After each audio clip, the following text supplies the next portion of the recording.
Tarnopolsky. Noga, good morning. I want to go back to the strikes we mentioned earlier on oil depots in Iran. Why is Israel targeting Iran's energy infrastructure? Good morning. This is what I can tell you what we know. The Israeli army is briefing here that these were not just random oil depots or random infrastructure, that the sites targeted last night are specifically used to supply military uses for fuel. And so this is being explained in Israel as part of the general attack against the infrastructure uh, of power and the infrastructure of repression in Iran, that these were deposits, oil depots used to sustain the military effort. If we put it together with a few other things we're hearing here, it does seem to come together to a picture of Israel and the United States still really trying to effectuate regime change in Iran, despite how deeply entrenched we see that the government there is. Let me explain what I mean. The Israeli army is also briefing here that it expects the current phase of this campaign to last another 2 weeks. And this current phase is being described as what Prime Minister Netanyahu said in his remarks yesterday as, quote, is creating the conditions to overthrow the regime, creating the conditions under which Iranians, the prime minister said, should and could stand up and take power from their leaders. So it does appear that these attacks is an attempt to further weaken the military and the structure of repression, still with this aim of trying to enable somehow Iranians to then take power in their own hands.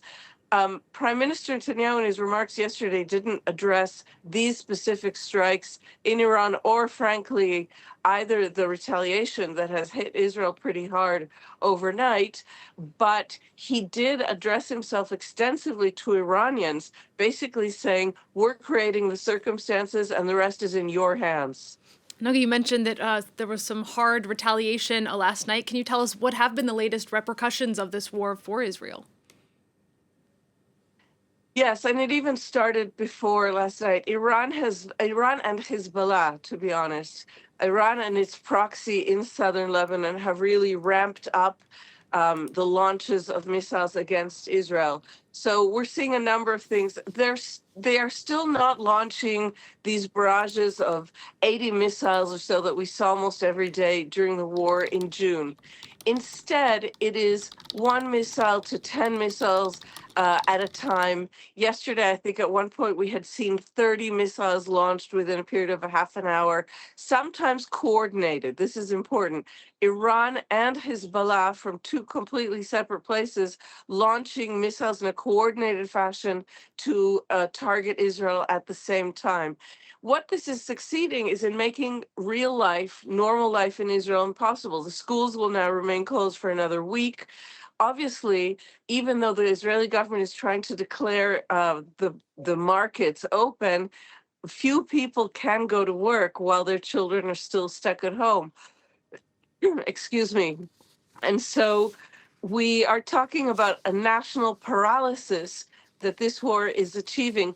In Israel, there are a number of explanations being given for this tactic by Iran, that maybe, in fact, so many Iranian missile launchers have been hit that they cannot launch the huge barrages we saw in June.